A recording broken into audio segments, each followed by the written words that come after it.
I'm Joe Brooks, founder and director of CWI, Community Works Institute, and we're here for another Sunday Spotlight session. And we're joined by our host, Zach Ritter, and he's going to introduce our marvelous guest in a few minutes, an educator and educator who has worked in public schools and now works with them through anti-racist training and diversity, equity, and inclusion work. And I won't do the introducing, Zach will, but I want to welcome Zach and let you know that we're live on Facebook. There will be a recorded version of this session made available on our YouTube channel, on CWI's YouTube channel. You can find that by searching Community Works Institute on YouTube. And it's also going to the Smithsonian, right? Yeah, oh yeah. National Records. Particularly your sessions. Yes. So I want to introduce my friend and colleague, Zach Ritter, who's based here in LA where I am, and Kat's coming to us from Chicago.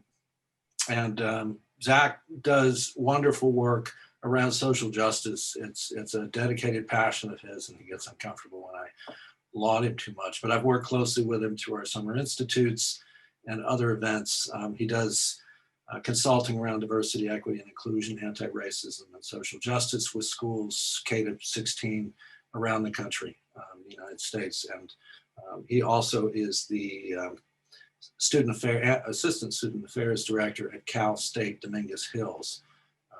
And they're a pretty high level of need with students there, particularly now in these COVID times. So I will step back and Zach, take us forward, and thanks so much to both of you for being with us this afternoon. Yes, no, thank you. Thank you for tuning in, everybody. Thank you, Joe, for that really dope introduction. Kat, I'm so happy that you're here today. This is really cool. This is so cool. You're in Chicago, I'm in LA, but distance doesn't mean a thing. I am Zach Ritter. I am interim associate dean of students at Cal State Dominguez Hills, which is located in Carson, Compton, California. And I had the privilege of meeting Kat at New Leaders Council, which is like a group that helps people run for political office. And I think we were a handful of educators, and we found each other.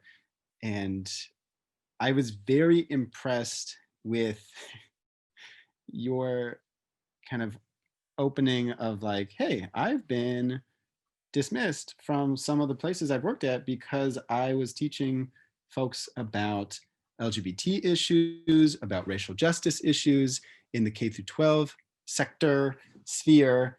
And I was like, this is a kindred spirit and I need to know this person. So tell me, who is Kat Shay? Oh no, you're muted. Hi, everyone. So glad for all of you who are watching. I'm Kat Shay, she, her, hers. And who am I? I am a human who is not loving this pandemic right now. My mental health is like at a solid 5 out of 10. I am enjoying the sun, and I am a complex person. That is who I am. I like that. I like that a lot. Well, let's start there for a minute, because you were saying that someone very close in your circle contracted this virus, and how has that been? Yeah. So both my husband and I have had COVID. I've had several close friends who have had it as well. And I have had students who've had it. And actually just a few days ago, I donated to a former student. He and his whole family have it. So your question was how is that going? I mean, folks are in this session interested about obviously social justice education K through 12, but also COVID is on everybody's mind. So like, I don't know, what was it like, and what is it like? Yeah, sure. I can only say for my experience and from what I am gathering from information of other people, the pandemic is really tough on a lot of relationships right now. I think everyone's coping in the ways that they can. And so relationships from my experience have been very different. People seem stressed, people lash out, things like that, regardless of who has COVID or not. There's been a mix of people being supportive and not so supportive. And again, everyone's under a lot of stress right now. And I think what's really tough is like COVID is different for everyone. So I know my therapist's brother, he had blood clots that were associated with COVID, but that was not considered a common symptom. And so he ended up going to the ER, right? Like nausea was my number one symptom. It is considered only one out of every 3 COVID patients get it, right? And so it was just such a different experience, and that's really scary. And I think what's really tough right now is I think we're thinking about, because COVID is a virus that we're still learning about. We're learning about it in very technical ways, right? So it's like, it's an average of 2 weeks. You are going to feel these 7 things. And that sort of absolutism, I think, can help some people feel like there are knowns. But I really think that given the fact that there's a wide range of experiences and it affects such a wide range of people, I don't know if our society, and even to some degree myself, I don't know if we're really thinking about this on an emotional level. What is like a devastation when you feel it in your social circles? I don't really hear that being talked about that much. If you know someone who has had it, what are some ways to support? Right. And just to be frank, I was diagnosed with post-traumatic stress disorder after COVID. Zach, you already knew that. And so I didn't know that was a thing. How do we cope months after someone has had it? I think those are all, just a few of the topics that I think would really help us maybe move forward. Right. Well, so you educated me about PTSD from COVID, and I've learned about long haulers and conditions that can continue to persist. But you were saying PTSD of COVID is like, you're really anxious about getting it again or infecting someone, or there's I don't know, what are some of the things that are PTSD involved? Yeah. So for those who aren't like that familiar with PTSD, there are generally 2 types. One is like from a specific event, and that's usually the PTSD that we talk about. If you've had, moments of trauma over and over again, particularly in your childhood, those are longer lasting. Some people argue, and that's called complex PTSD. So what I am talking about is the first one, PTSD. Again, like I said, coming from a specific event or situation. Flashbacks, difficulty sleeping, panic attacks, anxiety attacks, disassociation. So that usually kind of feels like you're like watching life happen. You don't really feel like you're like here. It's kind of an out of body experience sometimes. Sometimes they have a trigger and sometimes they don't. And a lot of those feelings are scarier or more worrisome than I can express. So, okay, let's footnote that for now, because I think it's going to come back.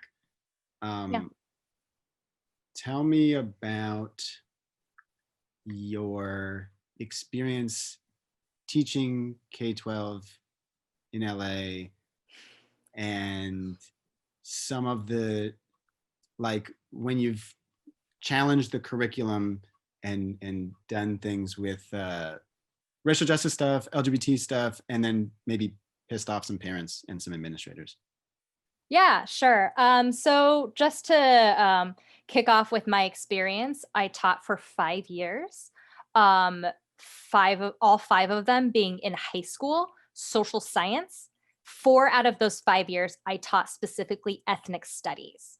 I've also taught US history, world history, international baccalaureate history, higher level, and also government and economics. So I've taught almost the whole range of social science there is for high school.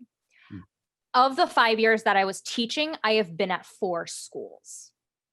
The first one, I was displaced which essentially means that you're, it's kind of like getting a pink slip, only that pink slips are no longer allowed in LAUSD to my knowledge.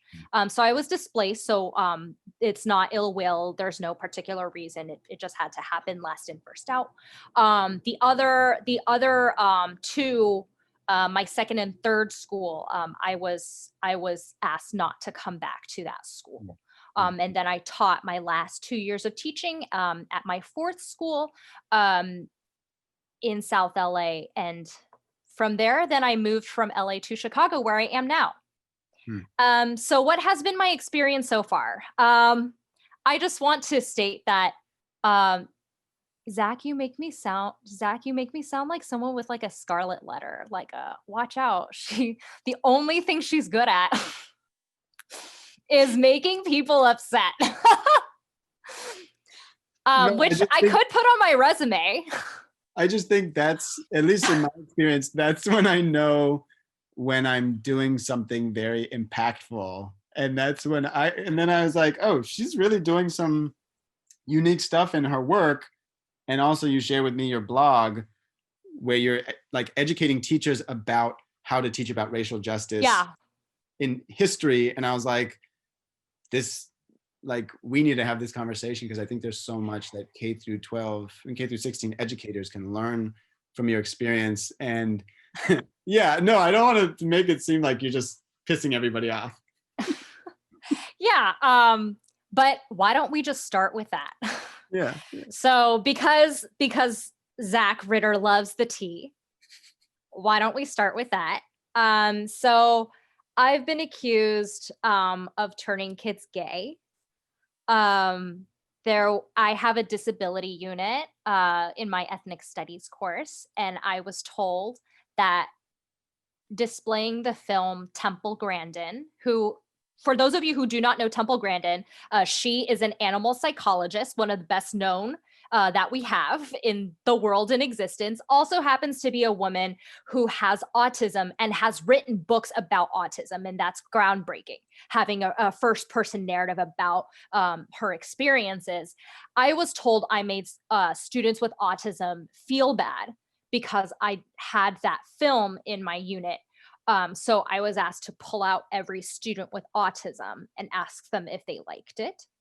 I was told that anxiety and depression and suicidal thoughts were on the rise because of my class, because the counselor was receiving so many mental health referrals. This has happened in more than one campus. Wow. Some people, the counselors had argued that like my class was like too triggering, that like I gave students ideas. And some people had argued that those were already problems and now they had a space to talk about it. And so I have also been seen as someone who triggers folks. I have been called a devil worshiper. Wow. I have been told that I influence students not to go to church or mass. I am a powerful person. Oh my God, this is yeah, turning kids gay on a Thursday. That's just a typical week. My Friday. So you're trying to deliver real, honest, like content about LGBTQ plus history, disability rights history, and you're being labeled the Antichrist.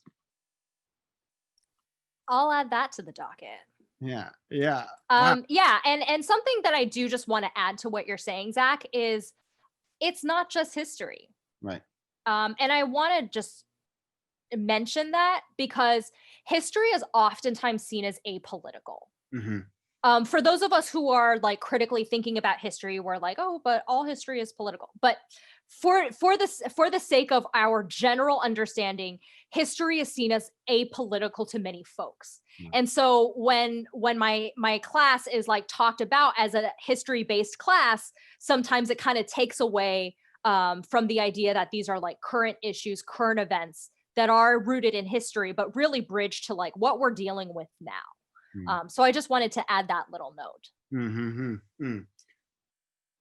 So how do you interpret these critiques? Are you just like, I'm just trying to do my job? Yeah. I mean, to be honest with you, I think I have a little bit of shell shock. It's I struggle with feedback. Um, as some of you may probably imagine, I'm getting feedback that lands with me in an uncomfortable manner, right? And so like I get a lot of anxiety from any type of criticism, positive or negative, or constructive, right? So it's kind of hard. It's kind of hard to say. But what I do know is that it's really played around with my self-esteem in ways that I don't think are healthy. Yeah. I wish I had a better way to say it. Yeah. And I also do want to preface with the fact that most people that I know of have not had my experiences, Mm-hmm. that they haven't moved four times in 5 years, Yeah. that they haven't had a new line every time, that Mm. they like weren't allowed to say goodbye to their students at the end of the year. Like I just want to say that I think this is an outlier, and I don't want this at all to be disrespectful to those who are still in the profession. Right. But Right. I just want to say, like, for myself, I've really struggled a lot with mental health and self-esteem at the end of my 5 years. And I think a lot of that plays into power dynamics, right? I have students and I do have families that have said, like, you have changed my life. Wow. There are some parents who said, like, after the history of family unit, there are some parents who came to me and said, like, I have never been this close with my child before. Cool. But after doing your project, like, we understand each other on a new level. Mm. Right. But the beautiful testimonies don't determine whether or not I get to keep my job. Right. Right. Right. And I think that was, like, so hard for me, that, like, on one hand, there were like testimonies saying, like, you've done something that Yeah. no teacher has ever done. Yeah. Like, no human has ever done before. Yeah. And then on the other hand, I'm getting a lot of flack, right? And saying, like, this one outweighs this one. Mm-hmm. Mm-hmm. And so for liability reasons, Yeah. we can't continue with this. Right. Right. That's Well, how I've interpreted my experience. I could be wrong. let's take a psychological detour here, because we've had these conversations before about, we both grew up in households that were immigrant parents, and also some dysfunction, and Mm-hmm.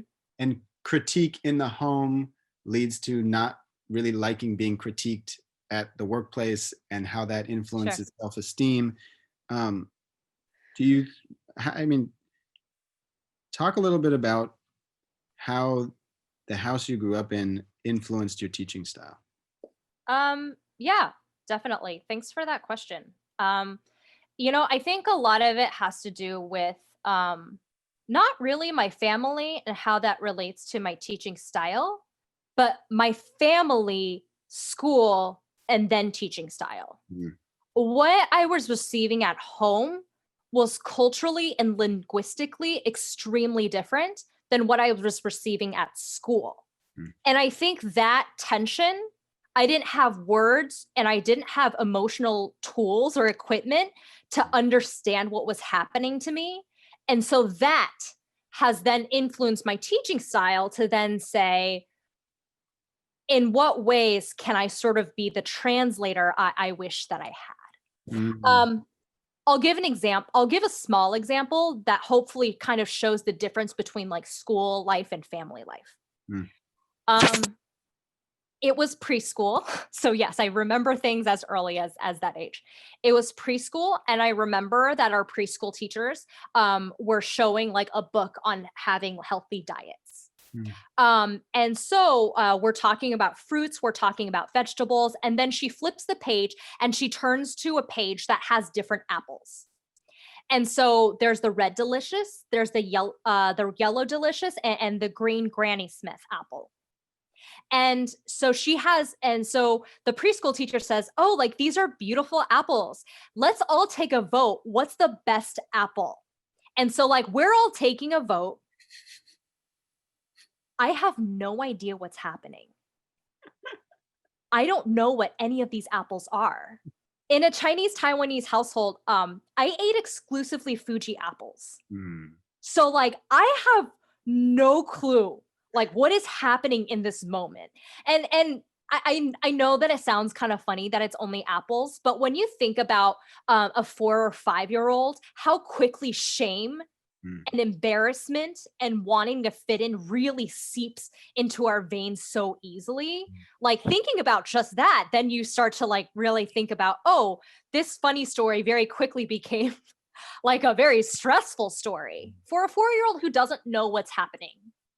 And I go home and I'm just like eating my Fuji apple, because cut fruit is a very common thing in Asian and Asian American households.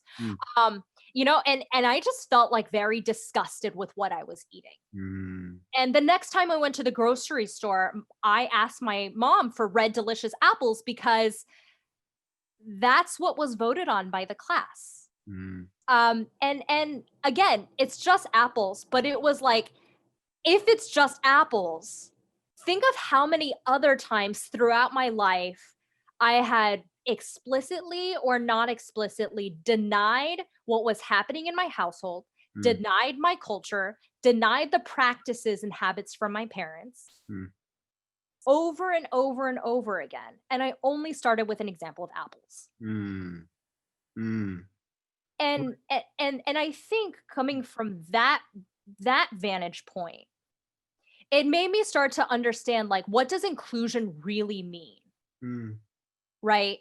And it means, like, are you willing to, like, question, and to what extent are you willing to question what is considered normal? And I don't necessarily know how much we talk about that in DEI spaces. Interesting.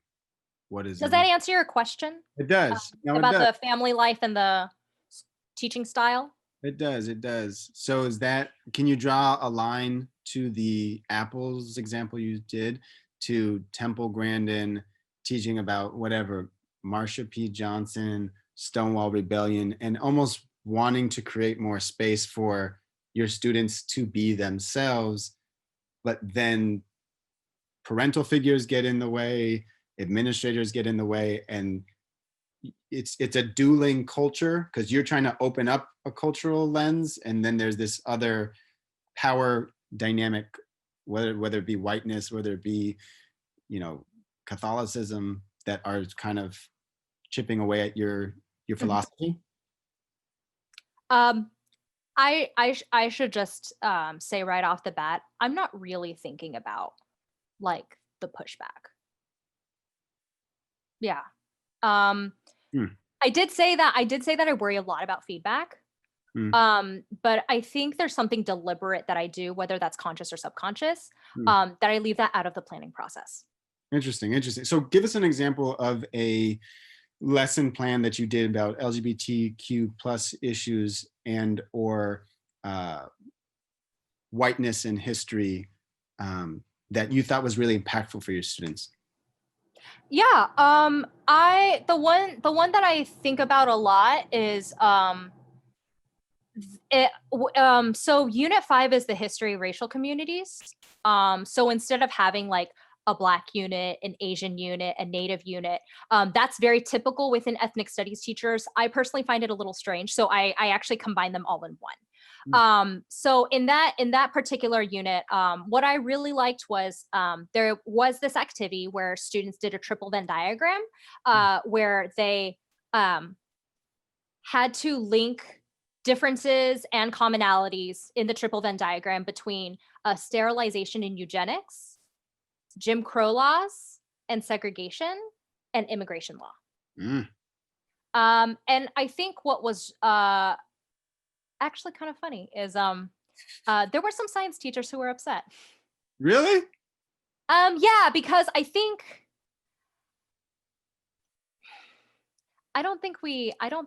we as a society have like fully grasped how much eugenics is actually embedded within our society. Yeah. Right. Yeah. So students are taking science classes, right?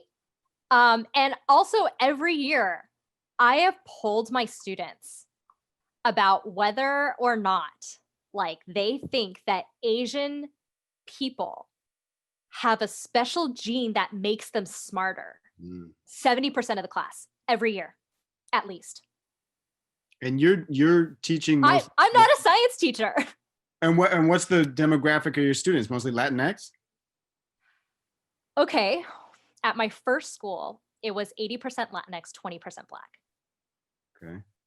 My second school was 60% Latinx, 30% Asian American, and then white, Black, mixed race was the rest. My third school was about 80-20 again, like my first school. And then my last school was about 99% Latinx. So regardless of, and these were all in very different places in Los Angeles too, but like Asian students believed it too. So what would they say? Okay, 70% of the class thinks that Asian folks have a special gene that makes them smart. What was their reasoning behind that? I don't think there was a reason. But what I do know is that nothing was corrected.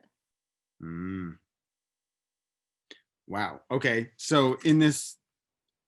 By the way, that's not to rag on like science teachers. They have very different pressures than I do. True. Yeah. So, okay. So this is an example of a lesson that was hard hitting, and you got some pushback, but you got students to open up their minds about these three things actually have in a relationship, and there is eugenics is not just this old thing that was terrible and bad and now we don't do it anymore, but there's different ways that it manifests itself. Were students shocked? Yes, very much so.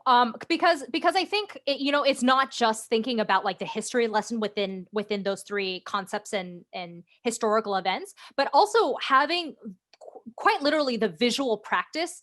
I consider myself generally a very visual person. I like designing, and that helps me map things out. I like literal mapping things out.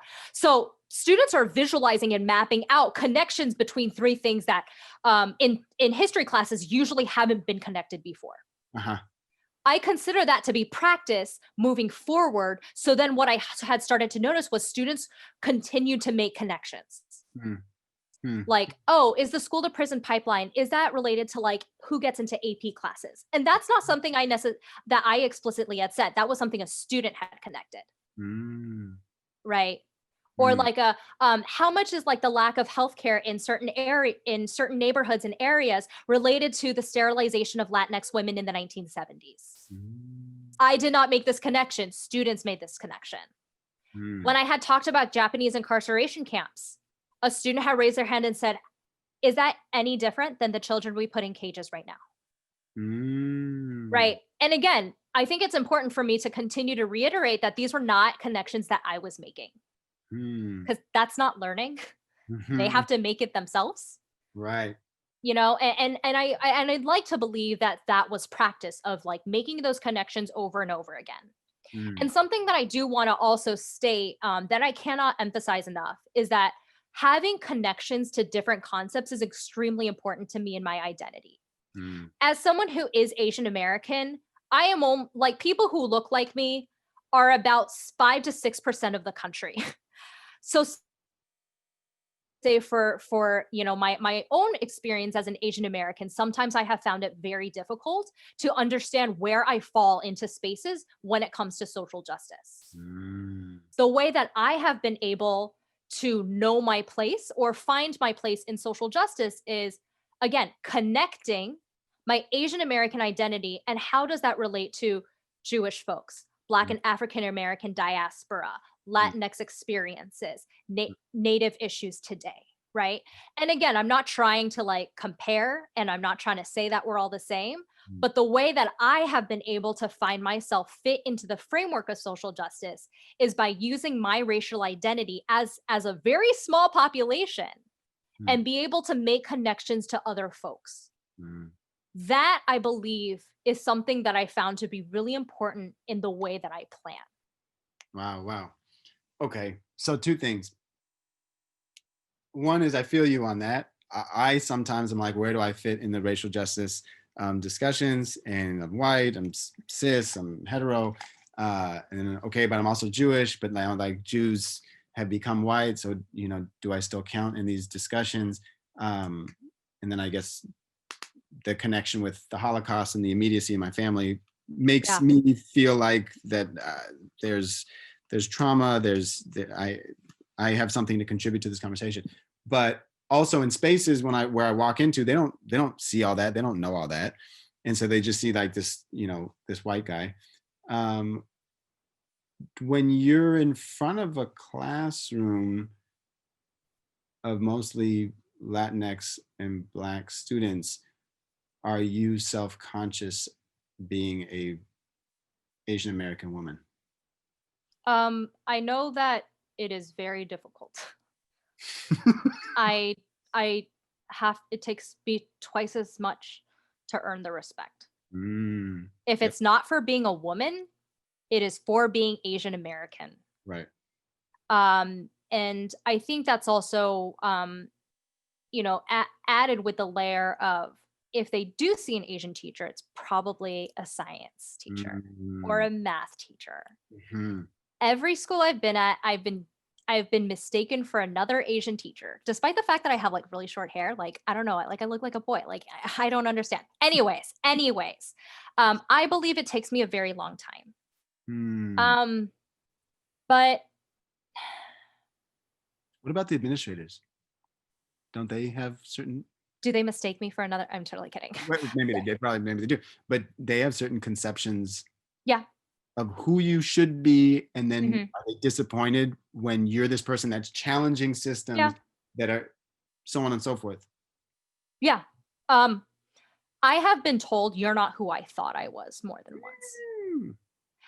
I also do want to say this isn't exclusive to schools. Right. So I also want to say that too.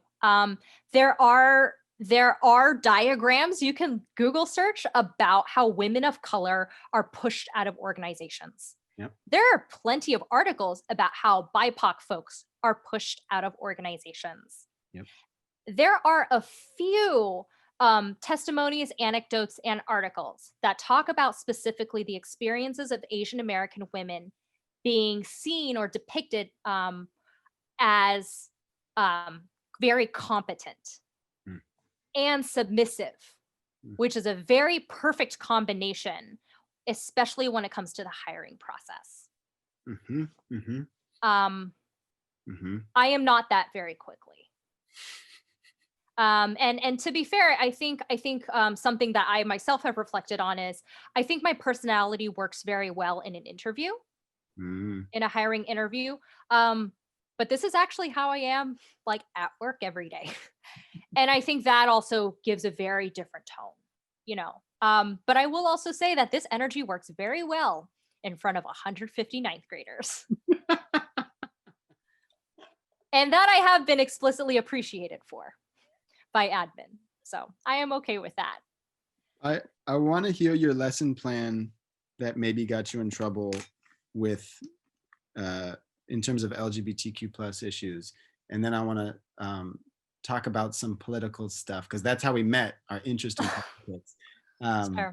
Because we're teaching about challenging the status quo, deconstructing whiteness within our classrooms, but you and I kind of walk the walk, talk the talk, and then we're actually passionate about doing that through systemic change, through politics, a bunch of different stuff. So, but first, before we get to politics, tell me about this lesson plan about LGBT issues that got you in trouble.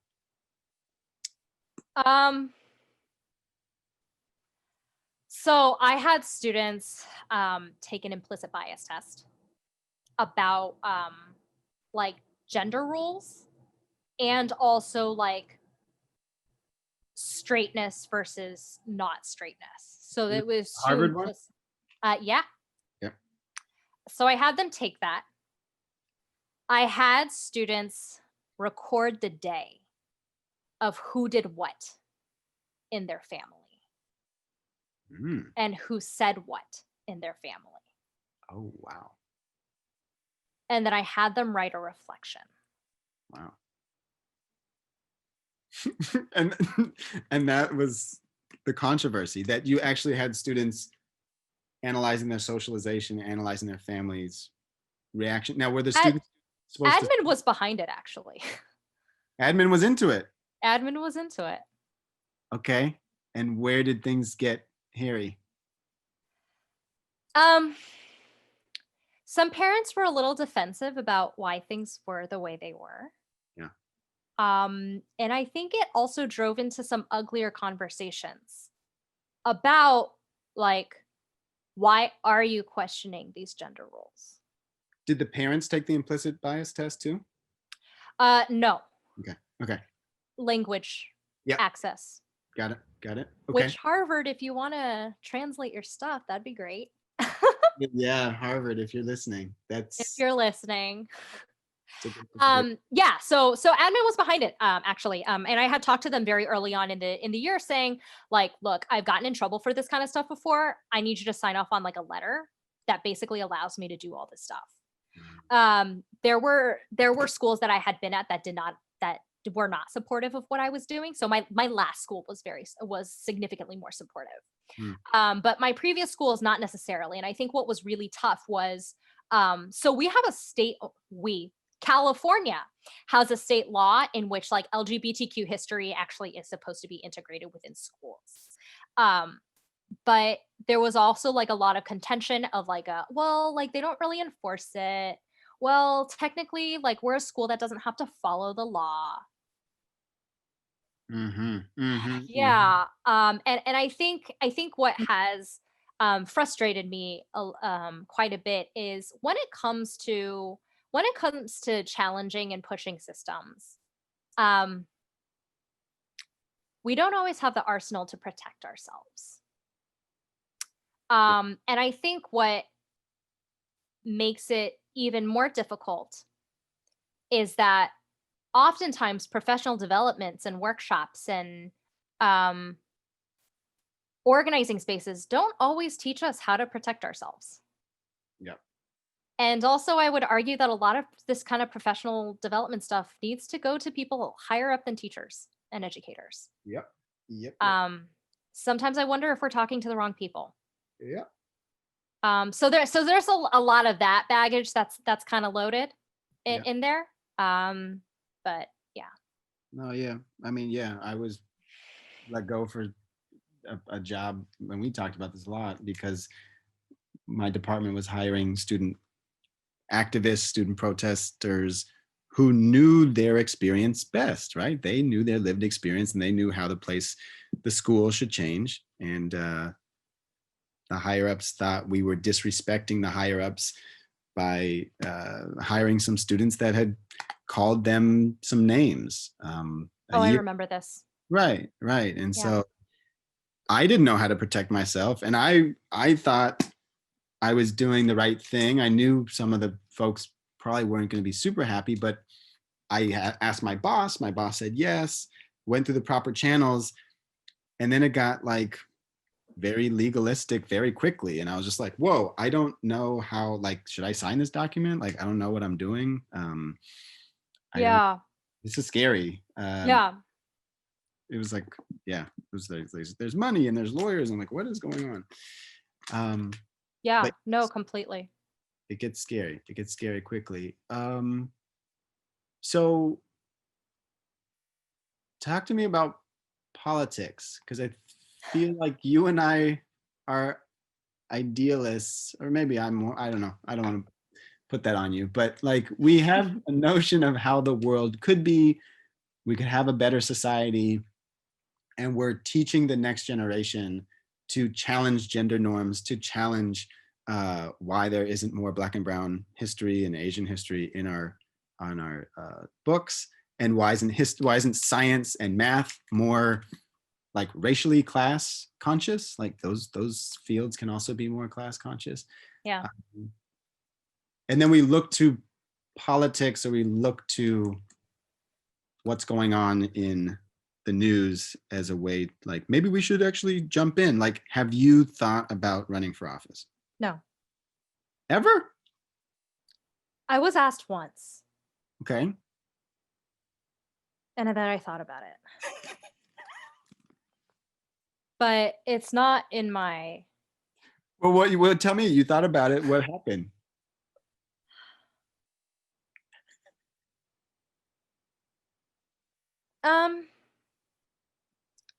I think it was just difficult for me to figure out how to string my experiences without sounding like a liability in the classroom. Mm. And kind of going back to, what you had mentioned about like you didn't know how to protect yourself and things escalated really quickly. Yeah. I still don't know how to tell that story without sounding like I am just a troublemaker. Mm. And then do I really want to say like, I promise you, I'm actually not I mean, I just also want to like have a disclaimer here. I'm not actually trying to push systems. This is just literally how I think. Yeah. Right? Like I don't know how to say that. I haven't figured that out yet. And even when I figure it out, that doesn't necessarily mean that I want to run for office. But no, it is not in my purview. Why? Are you thinking about it, Zach? Do we need to have another conversation? I'm always thinking of lofty, cool things. You're always thinking of a lot of things. Yes. Yes. No, because I'm reading Obama's book, Promised Land, and I'm getting sucked into his narrative, and he was just like, yeah, and I just kind of fell into it, and I was just like, oh wow. But I didn't go to Harvard, and I wasn't on the law review, and I didn't go to law school. So there's a lot. But tell me about, like, you have an encyclopedic knowledge of politics, of especially LA politics, and now probably Chicago, but you kind of got disillusioned a little bit with politics. Why is that? I can think of a specific story. It has nothing to do with apples this time. Damn. Yeah, I know. I graduated college a little early, so I was like, why don't I just move to DC? And so I did. And I was working for a congressman at the time. And at the same time, I had also gotten into Teach for America early. Nice. And I think what was really what I was struggling a lot with was, do I want to stay on the Hill? I thought that this was going to be the place for me. I really did think that, and or was I going to take my Teach for America placement? So just as the background for both those things as to why I like felt a particular pull. Teach for America, my mom works in education. So my sister, who actually is also in education too, she's an administrator. Both of us, I think, were pulled in whether we liked it or not. And I know that my mom's job was very stressful, but it was clear that she like cared. Yeah. And that's hard not to see. I really think that had influenced me, and I thought to myself, like, I really want to be a teacher. Also knowing that I had generally, I don't think I had the most positive school experiences. And there were a lot of times in which I was sitting in a classroom thinking, I could do this better. And I'm never going to make a kid feel this way. So that was one thing pulling me in that direction. The other direction was working on the Hill. And so I was thinking about like, how cool would it be to have Asian American representation? How could I work my way up to be one of the few people that like is Asian American and like has like senior leadership or whatever that is. Before I do that, I just want to digress for a little bit, thinking about the fact that there are tens and thousands of congressional staff, right? Guess how many at the time in 2014, guess how many were senior staff and were Asian American? You're talking percentage, or you're talking, oh God, 5%. There were 3 people. Oh, damn. Oh my God. Okay. I wanted to be a part of that change. I wanted to be a part of like building that pipeline. I'm going to work my way up. I'm going to make sure that this happens and things like that. When I moved to DC the first time, it was back in college and I was interning for my local congressman in DC. My mom, she burst into tears and she said, "You don't understand. People like me don't get to be in places like this." And so I also felt like there was this, not necessarily pressure, but feeling like there was a whole generation that was trying to lift me up. Mm, mm, And I had the will and the energy and the ability to see if I could really do it. mm, So as you could see, I felt like powerful callings on either side. mhm. Um, it was the State of the Union. I was walking home. And like I always like to walk home because I love to look at, the lights at the Capitol and just be in awe. And I remember thinking to myself, what are the issues that I really care about? I care about housing, I care about transportation, I care about racial justice, and I care about education. And then I think there was kind of like a disturbing thought. How can I say that I have the nerve to build housing policy if I've never been in Section 8 before? Mm, Why should I be the one to make transportation policy if I'm not the one who depends on the bus and doesn't have the financial feasibility to take a lift whenever I want because I'm running late? And then it kind of like trickled down into education. And I thought to myself, like, what in the world compelled me to think that I had any right to have any ideas about education and not have the courage nor conviction to be in front of children or students or young people? I'm in education because I claim I care about this population that I literally don't have the courage to be in front of. mm. I think that says a lot about a person.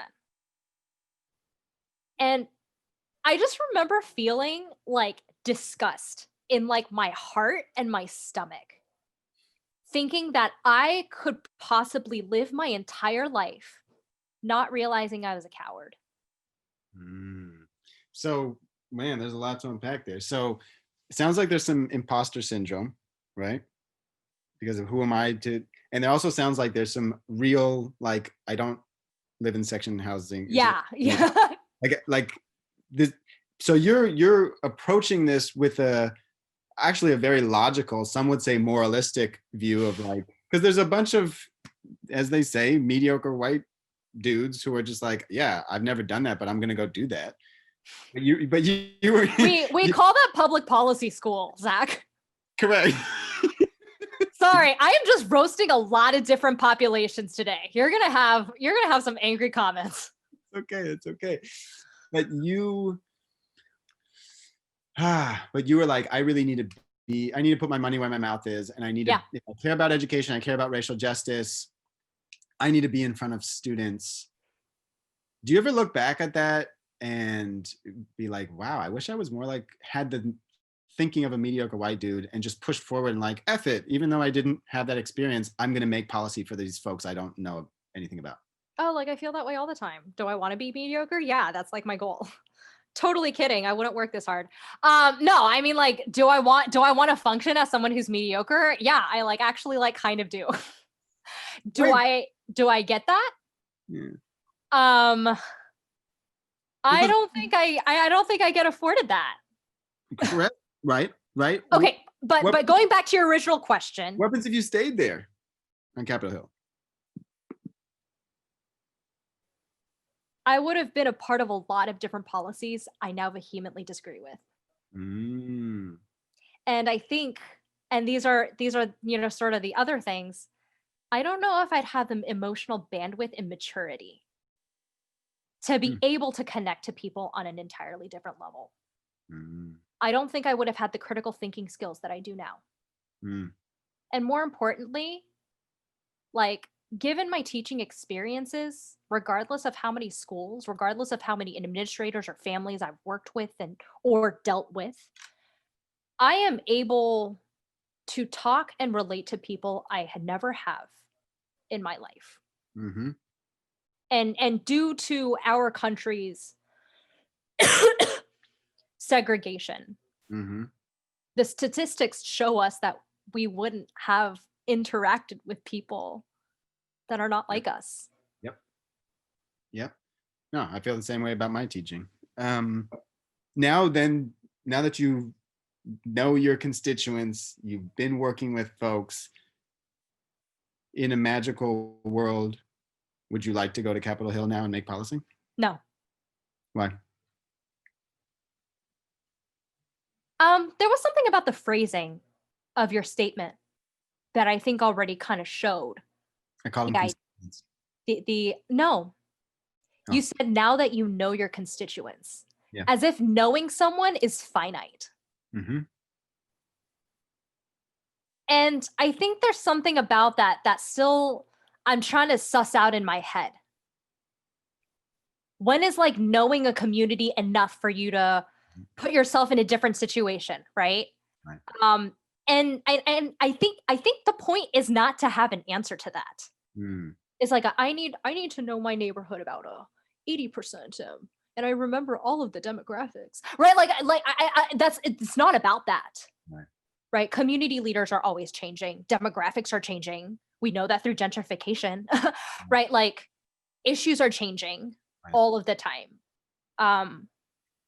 There's something that Brian Stevenson had talked a lot about, and he talks a lot about proximity.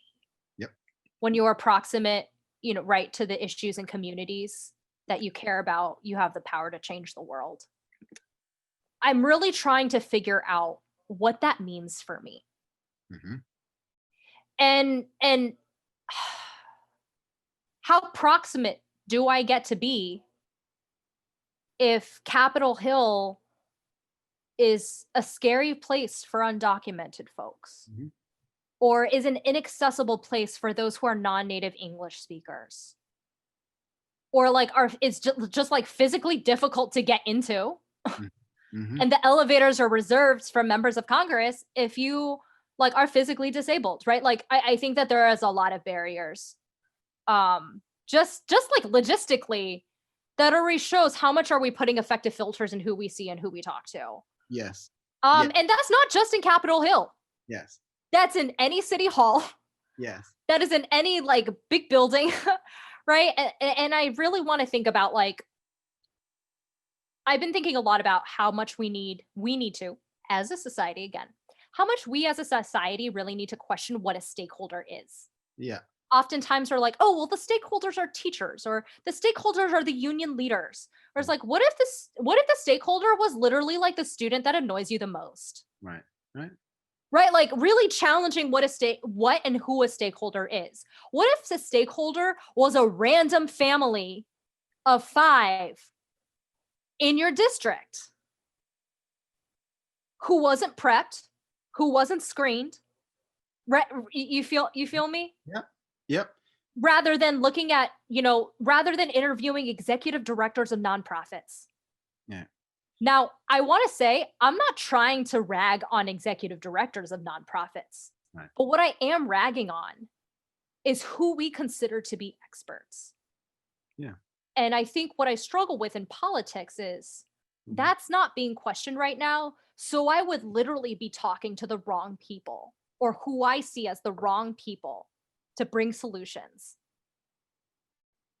But yes, and I trust you more than any of Trump's cabinet picks. So don't we need... Is that a compliment or an insult? And I trust you more than a lot of Biden's cabinet picks. So I don't know, maybe is that a compliment or an insult? Touche.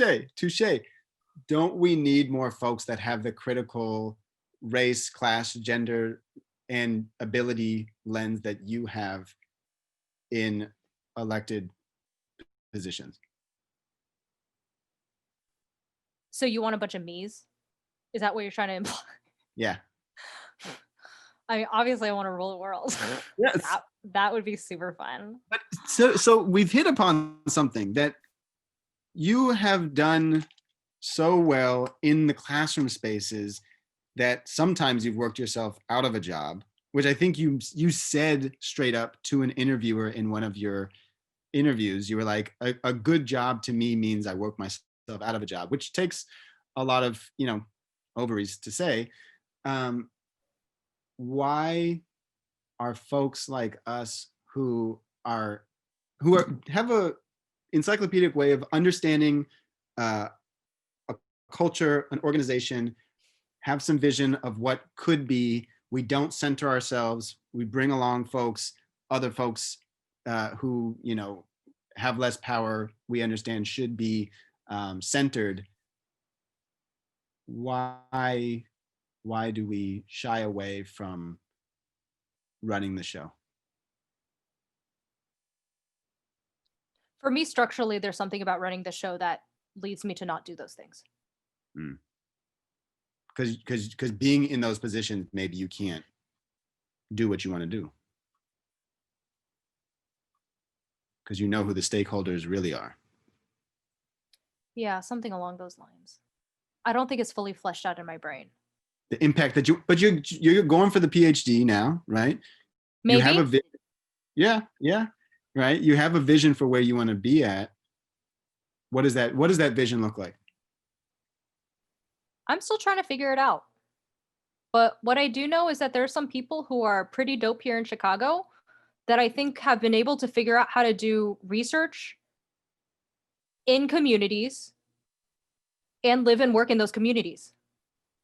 So like they're able to do research in communities that they care about that aren't a deficit-based or like a victim-based type of research, right? And it's not extractive research either. So I'm still trying to figure out what that looks like and what that means to me. But what I can say is that there's specific folks that I think really give me some sort of outline. And that would be Dr. David Stovall of the University of Illinois, Chicago. He literally helped found a school. And actually serving a racial community he himself does not identify with, which again, also really appealed to me, right? That connection part. And then like talked about like the research about that and trying out things and where did his like, where did things like work out or not work out? Dr. Eve Ewing of University of Chicago did research on school closures, interviewed families. Remember, talking about stakeholders, and then really thinking about what are the after effects of what happens when you close a school, especially when they were all on the south and west sides. And then also Dr. Shantae Robinson, who I think is really trying to sort of like stretch what it means to be in high school. And I think that there's just like some people who have figured out what research means, like I said, what research means in non-extractive ways that don't make it sound like brown and black people are dumb and need help, right? Not a deficit-based, type of mindset or research, and are able to really like figure out what it means to work in communities and also shift resources into those communities. I think there's something kind of cool about that. Do you want to make your own school? No. I think it's sort of the same thing that I think about when it comes to like, do you want to go into elected office? There is something about the structures and policies that we have in place that really stifle the creativity. Right. Because I would argue there's a lot of schools. Right. They're all kind of similar. Uh-huh. The bell schedules are still kind of the same. Factory line. It's not like the electives are particularly unique.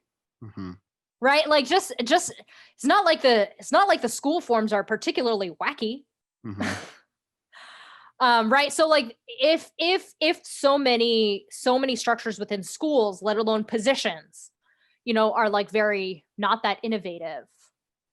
It's not really necessarily just blaming the school leaders, but thinking about like what are the policies in place that stop us from having that true creativity and innovation to really just kind of like put in the wrecking ball and go to our wildest imaginations.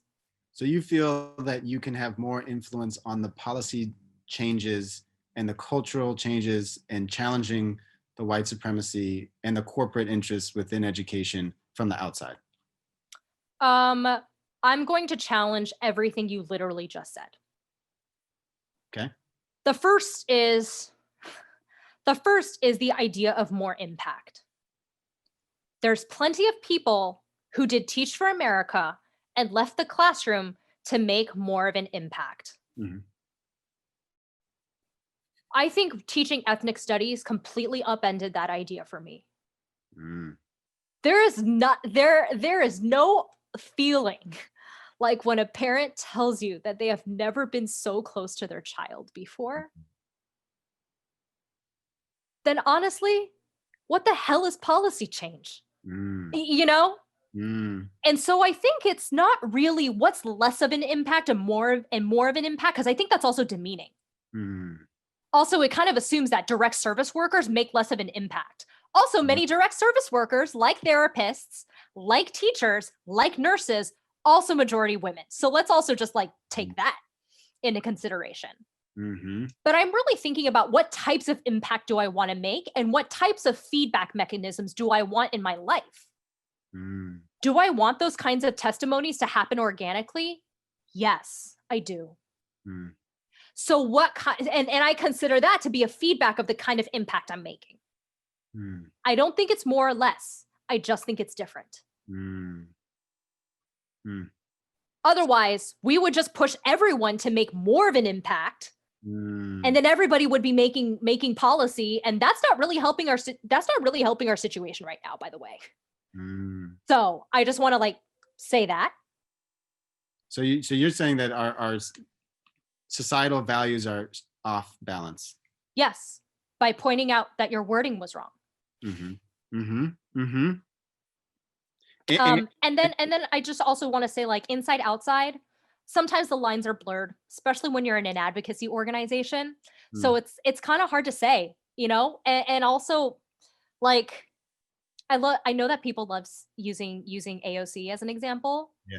But like when politics, we also have to like acknowledge how unpredictable and volatile politics is, right? For people like Cori Bush and AOC, who are organizers, what does it mean to be inside or outside of politics? Mm. That's not to say that that's the case for like everything and every position. But that is to say that the spheres are not always that clear. Mm. So I just want to point that out. So Mhm. anyways, that's me giving you a long answer of avoiding your question entirely. No, I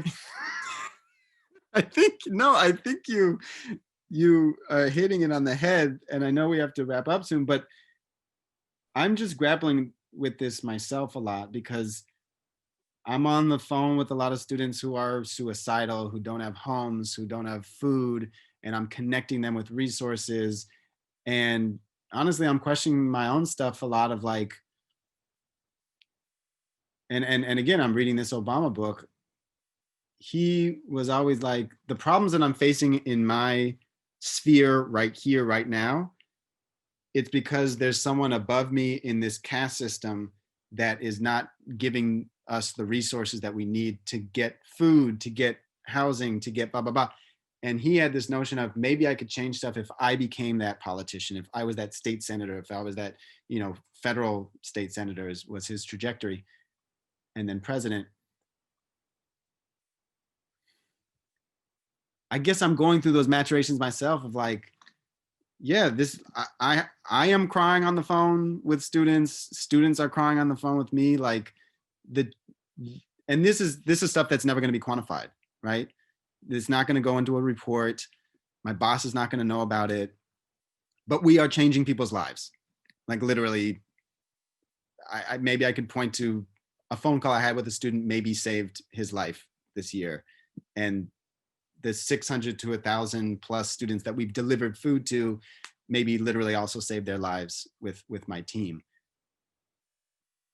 And maybe I'm messed up. Maybe my thinking is messed up of like, well, Zach, why would you want to leave that job and then go try to make a different type of impact, which in my mind is a bigger impact at some higher level, right? Some quote unquote higher level.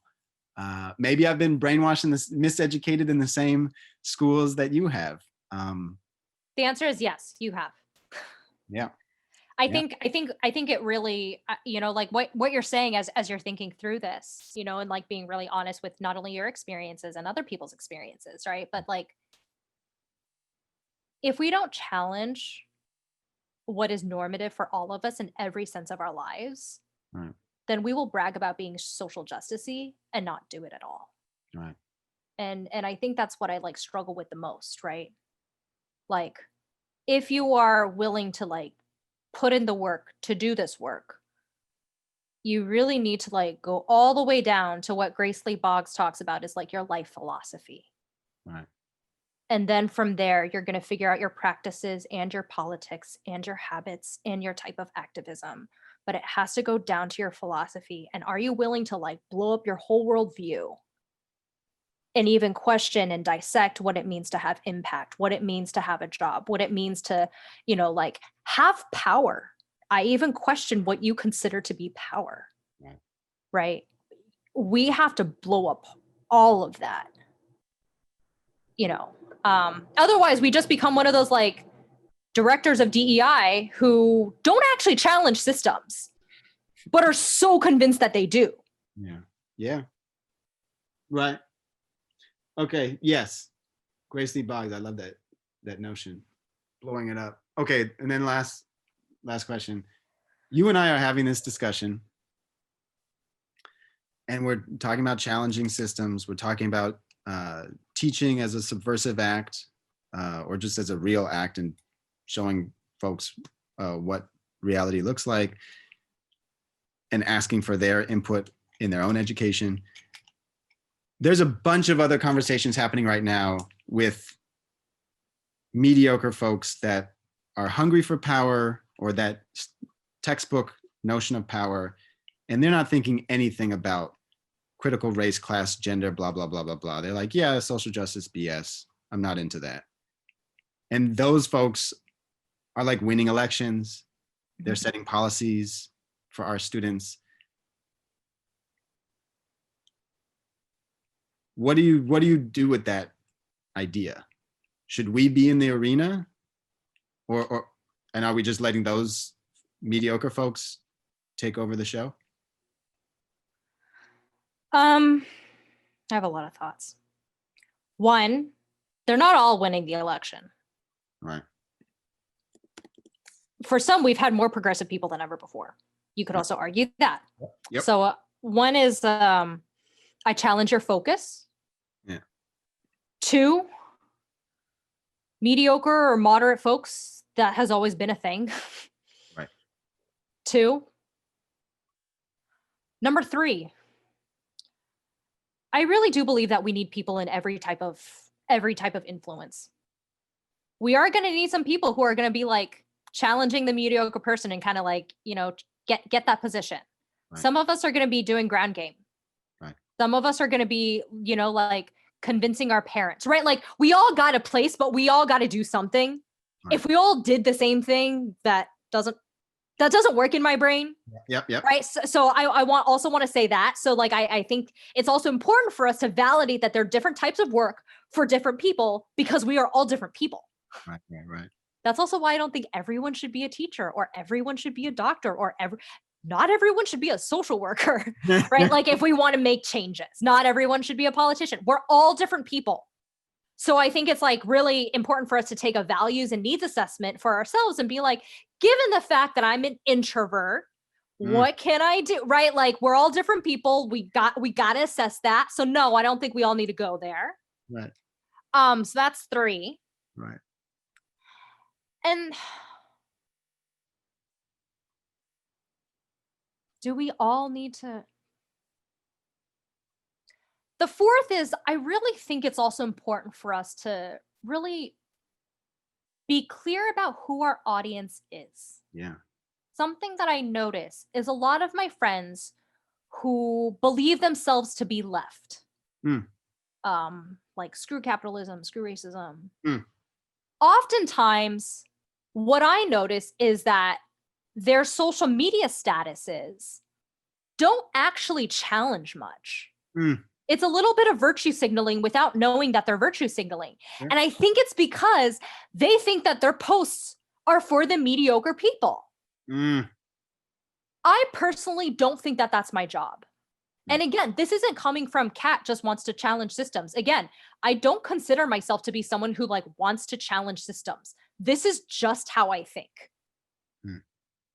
And so for me personally, I think my job, or what I'd like to be my job, is to make left people more left. Mm. My job is not with moderates. It's Mm. okay. They don't usually like this type of personality from an Asian American woman anyways. Mm. My job also isn't to convince people on the right. They don't really want this anyways, Mm. which is fine. That's why my husband is a lot more likable. Hmm. He can do that. But that's something that I've come to terms with. Mm-hmm. And I'm coming to terms with. Mm-hmm. And so my question then becomes, for anyone who believes that they are trying to influence, make an impact, do social justice-y stuff. Yeah. Like, who are we actually trying to challenge? Mm. And I think the answer might surprise a lot of people. Hmm. That a lot of our work might have to do with, like, we're actually trying to convince the status quo uncle. Mm. Not really about, Mm. we're not really helping, like, the trans teenager Right. who thought these things 3 years ago. Right. And how unsocial justicey is that, to continue to negate the most marginalized? Mm. Mm-hmm. Yeah. So I gave you 4 answers. It's deep. No, I love it. I love it. I love it. Marginalized. Yeah, and politics is all about the margins, but maybe not focusing on the marginalized. It's deep. It's deep.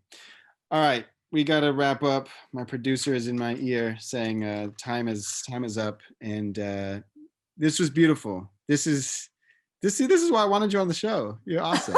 This is great. This is great. You're challenging me. You're challenging our viewers. You're challenging the world. This is what we need in order to get to that promised land. What do you think you are questioning right now? A lot. We'll talk about that off the air. What am I'm questioning yeah, I mean a lot. I mean, I'll say it briefly.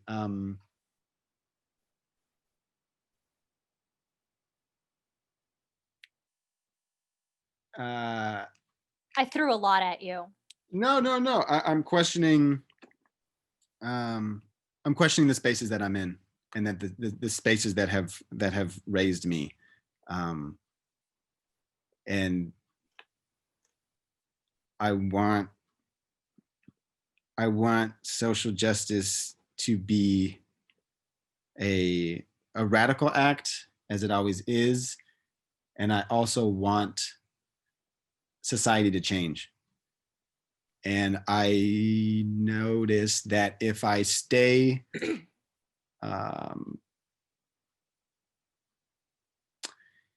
if I stay radical, it will help a small percentage of people. You don't know that. In my lived experience, it has been such.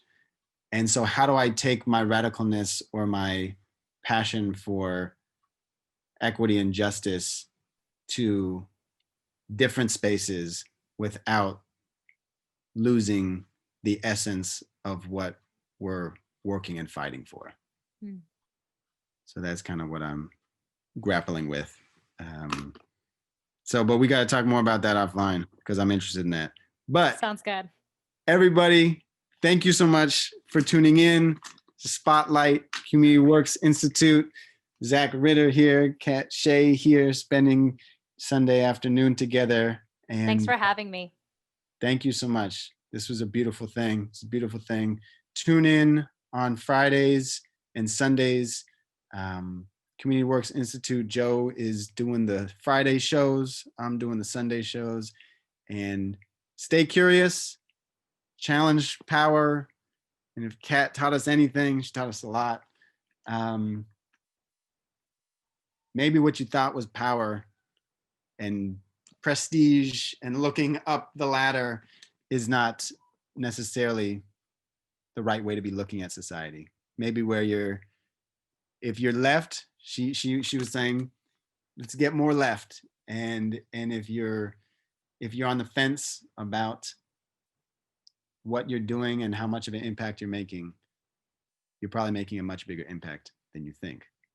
Did I get that right? I got a thumbs up. All right, y'all. Have a good one. Thank you. Thank you. Take care.